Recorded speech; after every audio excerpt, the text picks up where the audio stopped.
علامہ صاحب نے تو اتنے دلائل دے دی، اب تو کوئی شک والی بات ہی نہیں کہ یہ نیاز اور یہ جو صدقہ کرنا ان کے نام پہ، یہ تو کار ثواب ہے اور عمل خیر ہے۔ جی بسم اللہ الرحمن الرحیم، احمدہ و اصلی علی رسولہ الکریم۔ قبلہ غازی صاحب، آپ کے سوال کی طرف آنے سے پہلے ان کی خدمت میں نیاز کے چند کلمات میں صرف عرض کر لوں کہ امام الملت المصطفیہ، سبحان اللہ، برہان الطریقۃ النبویہ، سبحان اللہ، المقتدی بالتحقیق، سبحان اللہ، عمود الشریف، سبحان اللہ، جامع نسبتین صدیق و علی، سبحان اللہ، صادق و صدیق بصدق خبر، سبحان ناظر و منظور بحسن نظر۔ واہ واہ، صادق یوں تھے کہ اذا سأل اللہ شیئا، جب اللہ تبارک و تعالیٰ سے کوئی چیز مانگتے تھے تو ابھی کلمہ وہ قول مبارک پورا نہیں ہوتا تھا کہ ہوا بین یدہ، وہ آپ کے ہاتھوں مبارک میں وہ چیز پہنچ آتی تھی، سبحان تو اللہ، اس لیے صادق تھے۔ سبحان اللہ، جہاں تک نیاز کنڈے ان کا تعلق ہے تو there is different school of thoughts. میری نظر میں تو میلاد شریف کی محفل ہے، میلاد شریف کا کھانا ہے، نیاز مبارک کا کھانا ہے، حضرت سیدنا امام حسین علیہ السلام کی شہادت مبارکہ پر جو یہ کھانا ہے، تو اس کے دو نظریات ہوتے ہیں۔ ایک تو یہ ہے کہ ہم ایصال ثواب کے لیے کرتے ہیں، اور جب شہنشاہ کی بارگاہ میں چیز پہنچائی جاتی ہے تو وہ اس چیز کی اس خزانے میں ضرورت نہیں ہوتی، ٹھیک، وہ تو ایک ہدیہ تحفہ بندہ اپنی حیثیت کے مطابق ٹھیک، کوشش کرتا ہے کہ ان کی خدمت اقدس میں پیش کیا جائے، ٹھیک، تاکہ ان کی نظر شفقت وہ ہم پر ہو جائے۔ بالکل ٹھیک، اب جہاں تک کنڈوں کا تعلق ہے تو اس بارے میں ایک روایت جو پڑھی ہے ہم نے، وہ یہ ہے کہ ان حضرات کو اللہ تبارک و تعالیٰ کی طرف سے جو فیض، انوارات اور مراتب جو ہیں وہ ملتے رہتے ہیں، تو اس میں کچھ مراتب ایسے ہوتے ہیں کہ جن پر وہ خود اللہ تبارک و تعالیٰ کی بارگاہ میں کوئی چیز پیش کرتے ہیں۔ تو مقام غوثیت، مقام قطبیت، مقام امامت جب آپ کو ملا تو آپ نے صبح ایک دعوت کا اہتمام کیا، ٹھیک، اور چونکہ اس وقت مٹی کے برتن تھے جو ہوتے استعمال ہی مٹی کے برتن ہی ہوتے تھے، تو آپ نے وہ مٹی کے برتنوں میں کھیر بنوائی، اور وہ کھیر بنا کے اپنے دوستوں ساتھیوں کو جمع کیا اور ان کو دعوت کا اہتمام کیا۔ ٹھیک، اس دعوت کے اہتمام پر ایک روایت ہے کہ آپ نے فرمایا جو اس دن اس طرح دعوت کرے گا تو اس کی جو حاجت ہوگی وہ پوری ہوگی۔ تو لہٰذا آپ کی اتباع میں، جس طرح حضور انور صلی اللہ علیہ وسلم کی اتباع میں ہی یہ حضرات ہیں، تو ان کی اتباع بھی عین رسول اللہ صلی اللہ علیہ ڈاکٹر صاحب وسلم آپ کی تو ماشاء اتباع اللہ میڈیکل کے مبارک ہے۔ ڈاکٹر ہیں، ویسے مٹی کے برتن میں کھانے کا لطف اپنا ہی ہے، اپنا ہی ہے۔ آپ کھانا پکائیں مٹی کے برتن میں اور لکڑی پہ پکائیں یا کوئی لوگ، اس کا مزہ اور ہی ہے۔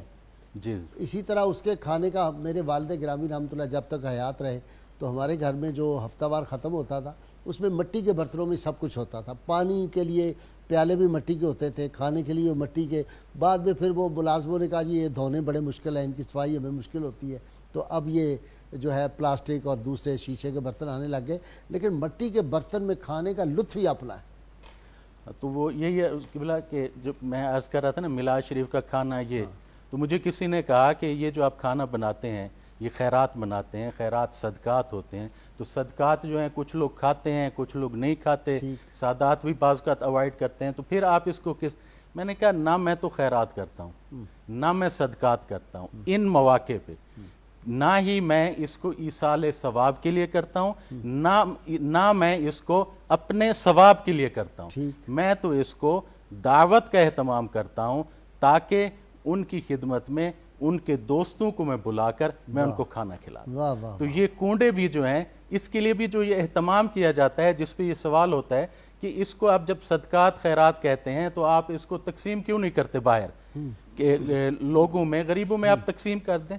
تو یہ ایک دعوت کا اہتمام ہے، اس دعوت میں اچھی چیز بناتے ہیں, اچھی چیز جگہ پہ فرش بٹھایا جاتا ہے تاکہ وہاں پہ بٹھا کے ان محبان اہل بیت کو بلا کے ان کو کھانا کھلایا جائے. ٹھیک, جو ان کے غلام ہیں ہم ان کو بلاتے ہیں اور ایک خوشی کا اظہار بھی ہوتا ہے. اصل تو وہی نسبت والی کہ ہم غلام ہیں جی, یہ تجدید وفا نہیں ہوتا, اصل یہ ہے. بالکل یہ وفا ہوتا ہے نا, یہ تذکار مبارک بھی جو ہیں وہ اسی طرح ہیں. جیسے حضرت امام مالک کا آپ نے فرمایا کہ آپ سے ان کی جو نسبت تھی, تو قبلہ غازی صاحب 3 قسم کے علوم ہیں.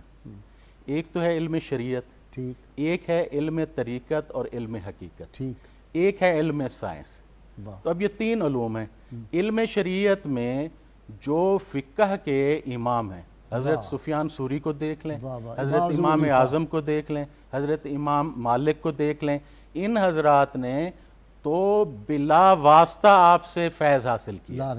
اور حضرت امام شافعی, حضرت امام احمد بن حنبل نے بالواسطہ جو ہے وہ آپ سے فیض حاصل کیا. جو طریقت کے امام ہیں, جو سلاسل مبارکہ ہیں, 4 سلاسل مبارکہ, آپ کے صاحبزادے حضرت موسیٰ کاظم, حضرت امام علی رضا سے حضرت معروف کرخی تک, پھر یہ تمام سلاسل جو ہیں جمع ہو جاتے ہیں. حضرت داؤد طائی نے آپ سے فیض حاصل کیا, حضرت بایزید بستامی نے آپ سے فیض حاصل کیا, سلسلہ نقشبندیہ, تمام سلاسل مبارکہ, حضرت امام جعفر صادق علیہ السلام سے.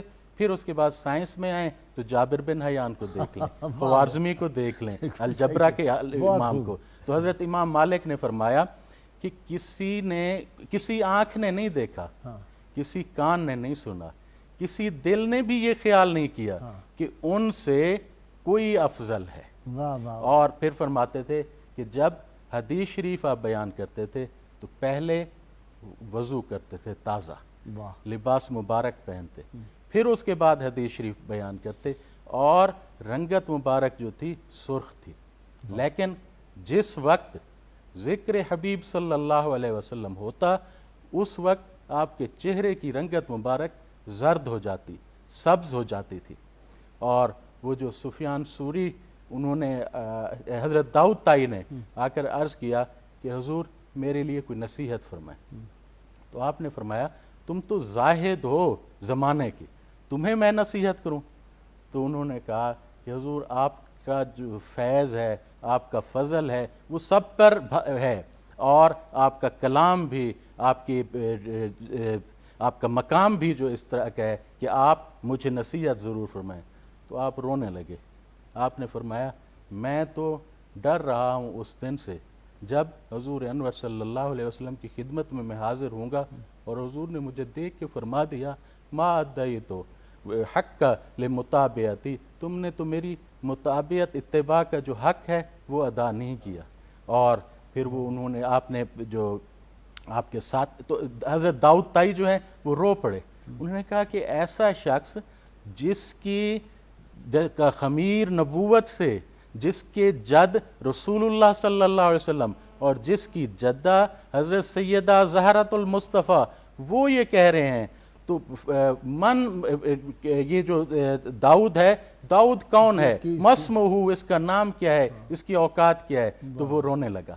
اور آپ بیٹھے تھے اپنے ساتھیوں میں, بہت انکساری اور عاجزی آپ میں تھی, تو آپ بیٹھے تھے ان میں. تو آپ نے کہا کہ ہم لوگ عہد کرتے ہیں ایک, کہ اگر ہم میں سے کسی کی نجات ہو گئی تو ہم اس دن حضور انور صلی اللہ علیہ وسلم کی خدمت اقدس میں وہ شخص جو ہے باقیوں کی بھی شفاعت کرے گا. تو انہوں نے کہا کہ حضور آپ کے تو جد امجد ہیں اور انہوں نے یہ آپ سب کی شفاعت کرنی, آپ یہ کس طرح کہہ رہے ہیں؟ تو آپ نے فرمایا کہ انی لاستحی, مجھے حیا آتی ہے کہ اس دن جب میں حضور کی خدمت میں حاضر ہوا اور حضور نے مجھے دیکھ کے, ان میرے اعمال کو دیکھ کے فرمایا کہ جعفر تم نے کیا کیا, تو میں حضور کی خدمت اقدس میں کیا جواب دوں گا. اور منصور کے پاس تھے, تو منصور نے کہا کہ آپ اور مجھ میں کیا, ہم تو برابر ہیں, میں بھی قریش سے ہوں. تو آپ نے فرمایا کہ ہاں تم صحیح کہہ رہے ہو, اگر حضور انور صلی اللہ علیہ وسلم تشریف لے آئیں اور وہ نکاح کا پیغام تم لوگوں میں دیں تو وہ جائز ہے, لیکن حضور اگر ہمیں نکاح کا پیغام, تو حضور کے لیے پوری کائنات میں جہاں حضور دیں جائز ہے، ماں سوائے ہم لوگوں میں. کیوں؟ کیونکہ ہم حضور سے ہیں اور حضور سے ہے. ہم سے.